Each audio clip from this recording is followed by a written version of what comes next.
1er novembre 1988. Conversation avec Sujata. À plat ventre. Le feu craque. Sujata chantonne en bengali sur Shyama. Sujata soupire. Hein, mon doux, cela vous repose un peu? Satprem. Shyama, c'est Kali? Kali, oui. C'est bientôt Kali, c'est le 8. C'est le 8? 8, Kali Puja. Alors dis-moi ce que tu as vu. Il faut mettre en marche. Mais c'est en marche. Eh non. Écoutez, moi avec mes yeux fermés, je ne voyais rien. Eh bien, je vais vous raconter un peu ce que j'ai vu cette nuit. Oui. Nous sommes le 1er novembre, non? Oui. Bon, je ne sais pas quelle partie de la nuit, mais tout d'un coup, j'étais comme réveillée et j'entendais beaucoup de bruit. Alors je me suis relevée un peu et je me suis aperçue que nous étions allongés à plat ventre. On veut dire mère au milieu, vous à sa droite, moi à sa gauche. À plat ventre? À plat ventre, tous les trois, comme si nous dormions ou quoi, je ne sais pas. Le visage contre le sol? Oui, le visage contre le sol. Seulement je ne peux pas dire si c'était le sol même ou... J'avais l'impression qu'il y avait comme une sorte de bedsheet, drap, ou quelque chose comme cela. Nous n'étions pas directement sur le sol. Mais enfin, on avait la face. On était à plat ventre sur le sol et la face sur le sol. Oui, oui. Ça, c'est intéressant. C'est curieux. Oui, alors continue. J'entendais beaucoup de bruit, et du bruit qui venait de la rue, autant que je puisse dire. J'ai essayé d'écouter, mais j'ai compris que nous n'étions pas au rez-de-chaussée, nous étions au premier étage, et de là j'entendais, et j'essayais de comprendre à travers. C'était toute une foule, vous comprenez, le bruit d'une foule qui était là.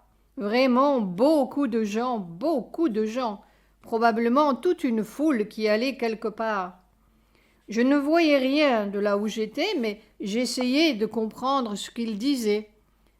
Et puis j'ai compris qu'il parlait en hindi, et j'essayais de saisir des mots pour comprendre exactement ce qu'il disait et pourquoi il y avait tant d'agitation. Parce que c'était des voix de foule qui ne disaient pas des gentillesses, quoi. Alors ce que j'ai compris, c'est qu'il disait que on ne buvait plus de lait, mais on buvait du sang. C'étaient des tuyaux de sang qui coulaient. Des tuyaux. Oui, il y avait des sortes de tuyaux, pipelines, et au lieu d'avoir du lait de ces pipelines, il y avait du sang et les gens buvaient cela. C'était ça le thème de leurs paroles, ce que j'en ai saisi. Mais mère, alors, quand je me suis relevée et j'écoutais, mais c'est à ce moment-là que je me suis aperçue que j'étais à la gauche de mère. Et on était tout près l'un de l'autre, vous savez, se touchant. Il n'y avait pas de distance entre nous trois. Mère au beau milieu, vous touchant mère à sa droite, moi touchant mère à sa gauche, comme ça. Et quand j'ai relevé ma tête pour écouter, j'ai même vu ce petit Ben de mère. Son petit chignon? Chignon, oui. Elle ne bougeait pas. Pas au début, non, je crois. Je ne peux pas dire. Mais c'est cette image qui m'est restée le plus clairement dans toute cette histoire. Oui, c'est très étrange, ça. Mais elle était vécue comment, de quelle couleur? Tu ne sais pas? Je ne peux pas dire. J'ai une vague impression de gris, où il y avait quelque chose de gris quelque part. Je ne peux pas dire. Je ne peux même pas vous dire comment vous étiez vêtue. Oui, ça n'a pas d'importance, mais elle était en gris. Je ne sais pas si elle était vêtue en gris ou quoi, mais c'est la couleur qui me vient. C'est bizarre ça, à plat ventre par terre. C'est bizarre. Ça me frappe parce que il y a plusieurs semaines ou un mois, je me suis vue comme ça, à plat ventre. Vous-même à plat ventre? Oui. Et je me suis dit, mais qu'est-ce que cela veut dire? Parce que ce ne sont pas des visions. N'importe quelle vision, n'est-ce pas?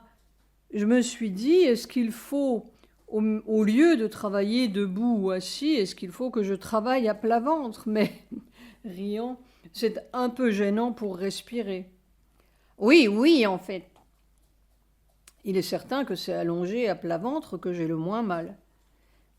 Mais là aussi, vous étiez sur le sol? Oui, j'étais sur le sol. Oh! J'étais sur le sol et j'avançais très vite à plat ventre. Vous avanciez? Oui. Et vous alliez où? Ah, ça, je ne sais pas. Mais c'est bizarre parce que si ce n'était pas sur l'eau, vous n'arriveriez pas. Oui, oui, mais j'avançais comme un poisson très vite. Et sur le sol à plat ventre. Oh! Sans me servir de mes jambes ni de mes bras. Et j'allais très vite. Alors je me suis beaucoup demandé ce que cela voulait dire. Oh, mais ça c'est... Et ce n'était pas dans l'air que vous... Non, ce n'était pas dans l'air que vous traversiez. C'était comme des dalles par terre ou du carrelage, mais c'était du sol. C'était du sol. C'était à l'extérieur, c'était sur le sol même. Mais c'était comme un sol qui était assez glissant, mais c'était plat. Et j'avançais très vite, sur le ventre. Un peu comme un poisson qui n'a ni bras ni jambes, n'est-ce pas? Et alors je me suis beaucoup demandé, mais qu'est-ce que cela veut dire? Est-ce que cela veut dire que je dois continuer mon travail à plat ventre? Je ne sais pas, peux pas dire. Est-ce que cela veut dire quelque chose de physique ou bien quoi?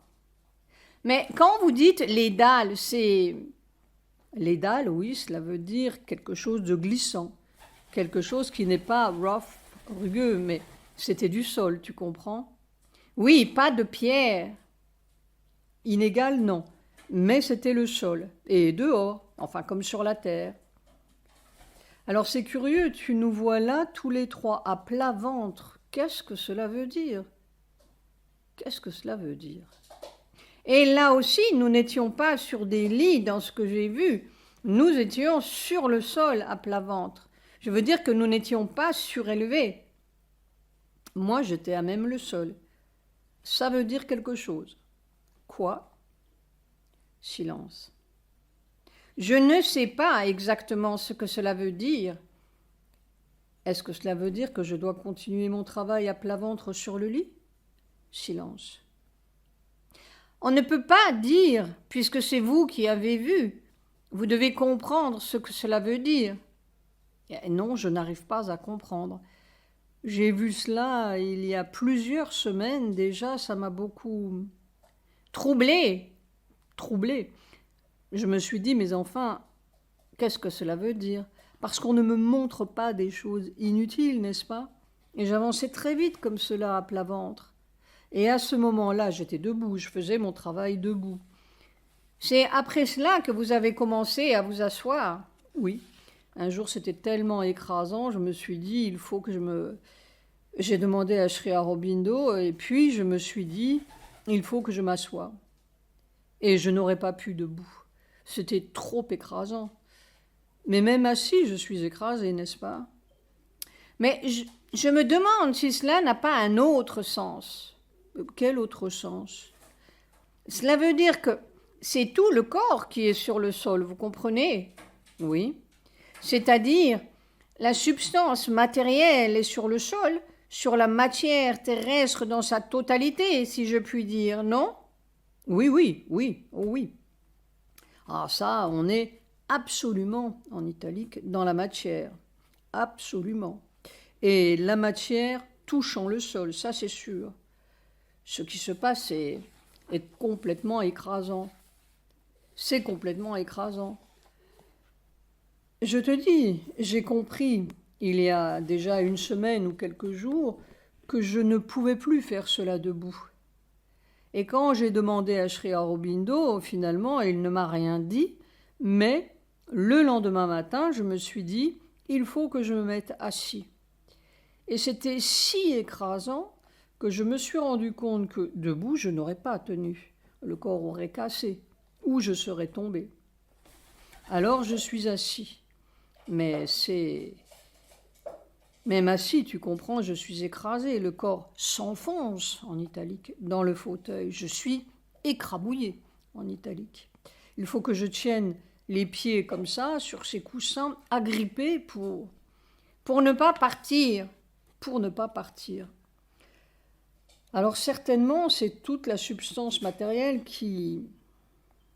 Mais je ne sais pas. Mais l'autre jour, quand vous parliez, c'était le 29, l'après-midi, c'était le soleil supramental qui était... Point d'interrogation, manque un mot. Oh, je ne peux pas dire, c'est une façon de dire parce que je n'ai pas de vision. Mais c'est un tel volcan, n'est-ce pas? V majuscule. C'est comme une masse de soleil liquide. C'est un volcan solide et pourtant fluide, tu comprends? Un volcan. Je te dis, debout, je n'aurais pas tenu. Je me serais cassé la colonne vertébrale ou bien je serais tombé par terre. Et c'est comme cela tous les jours. Non, je vous pose la question parce que pour revenir à cette position à plat ventre, quand il y a, comme on dit, des bomb blasts, explosions de bombes, ou des choses comme cela, on se met à plat ventre pour éviter un maximum de dégâts, n'est-ce pas? C'est cette position-là. Alors, je me posais la question pour dire qu'avec cette position-là, est-ce que le corps ne pourrait pas supporter davantage?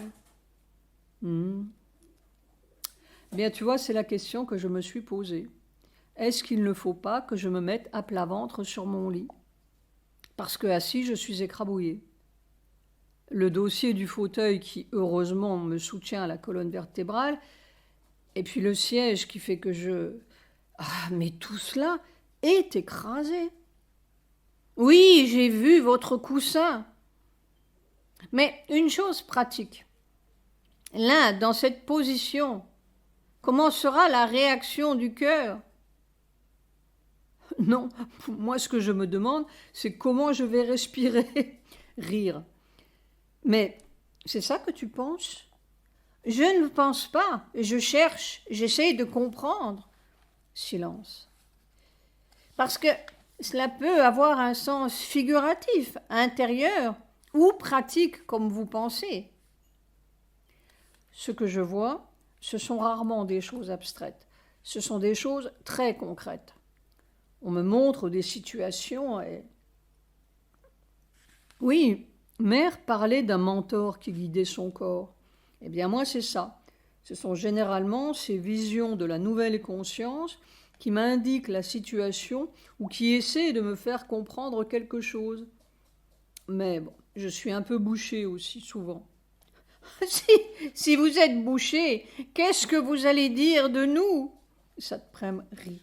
Non, ce que je trouve étrange, c'est que j'avais vu cela il y a plusieurs semaines et cela m'avait beaucoup troublée parce que je ne comprenais pas.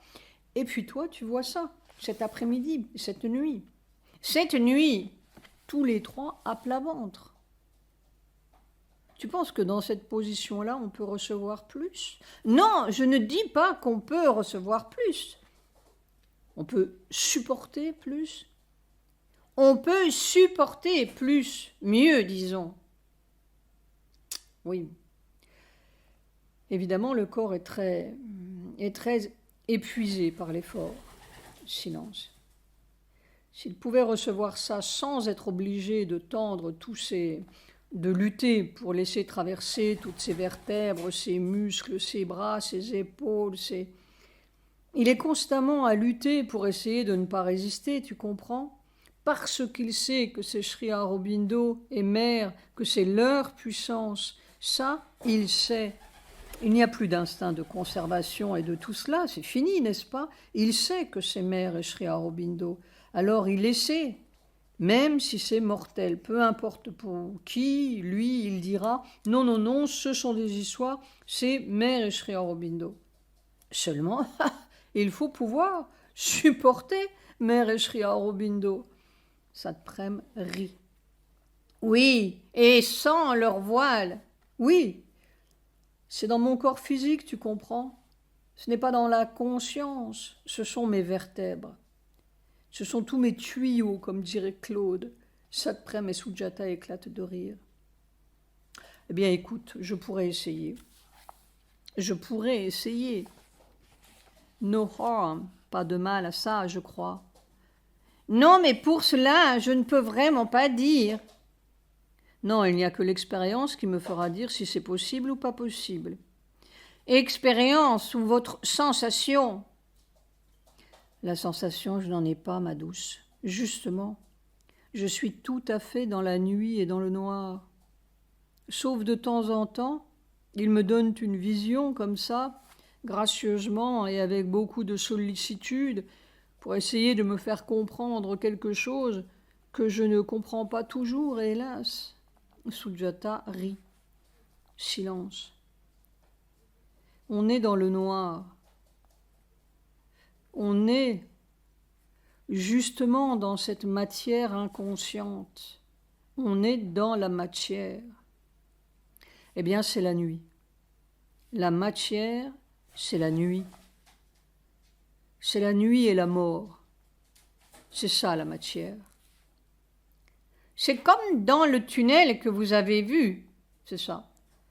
Un tunnel. On ne voit rien, rien, rien, rien. Sauf le vacarme qu'on entend. La seule chose, c'est qu'il y a dans le fond du corps, c'est plus qu'une foi, c'est une connaissance ou quoi, que ce n'est pas la mort, c'est au contraire la super vie, V majuscule. C'est Sri Aurobindo est mère. Alors le corps a complètement aboli, mais alors complètement en italique. Il a fallu quelques mois pour cela, son instinct de conservation. Il n'y a plus rien qui le ferait. On peut me mettre un volcan sur la tête, il dira non. Non, non, non, non, c'est mère et Sri Aurobindo. Comment puis-je supporter mère et Sri Aurobindo?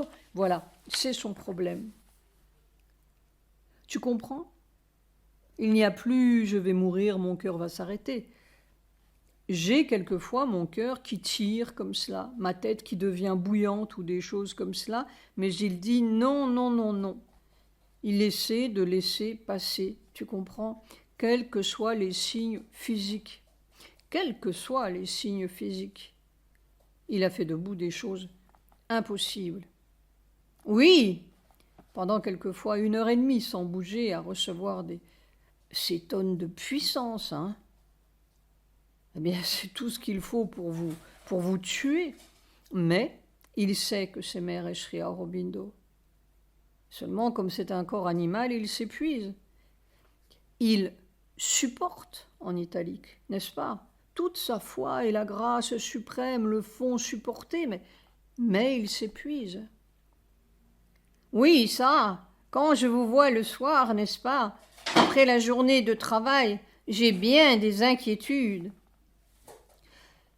Il faudrait qu'il tombe raide mort ou qu'il s'évanouisse pour qu'il dise « Ah bon, ça on ne peut pas? On ne peut plus ?» Tu comprends? Mais il n'y aurait que cela qui le ferait arrêter. Autrement, il n'y croit pas. Il n'y croit pas du tout. Il croit que Sri Aurobindo et mère veulent quelque chose et veulent, je ne dirais pas désespérément, mais veulent puissamment quelque chose. Et qu'il faut être capable, voilà. Bon, alors ça fait mal. Bien sûr que tu as mal et que c'est difficile, bien entendu. C'est inconnu, bien entendu. Il sait tout ça, mais il a complètement mis de côté tout son système sensoriel, tout son instinct de conservation, toute sa façon physique d'être, tout ce qu'il a appris. Tout ce qu'il a appris, c'est comme cela qu'on est un homme, c'est comme cela qu'on marche, c'est comme cela qu'on vit. Eh bien, c'est comme cela qu'on vit, ça n'existe plus. Il sait que c'est autrement, en italique, que l'on doit vivre. Vivre, je veux dire les fonctions physiques, respirer et tout. Mais pour cela, il faut supporter l'autre manière. Hein. Ce n'est pas que tu naisses dans un petit bébé d'un autre monde. Tu es un vieux bébé, éclatant de rire, d'un vieux monde, et tu dois supporter comme une autre naissance physique. En restant dans ce corps, en restant dans ce corps. Tu dois supporter une autre naissance physique. Alors c'est un peu terrible à supporter, tu comprends? Mais il sait, c'est plus que de la foi, le corps sait, n'est-ce pas? Seulement c'est difficile, quoi, c'est épuisant, c'est douloureux. Bon, eh bien écoute, j'essaierai peut-être à plat ventre, riant. On verra ce que cela donne. Pause. Le lendemain. Sujata. Mon doux, hier vous me demandiez si cela concernait votre travail, mais j'étais plutôt dans le fait des choses. Je n'ai pas eu l'impression ou une sensation que cela concernait votre travail. Réflexion faite à plat ventre, cela veut dire que toute notre matière individuelle de nous trois était en contact avec la matière de la terre. Ça touchait la terre, n'est-ce pas? Nous touchions la matière de la terre avec toute notre propre matière. 3 novembre 1988, ces masses de feu écrasantes, vague après vague.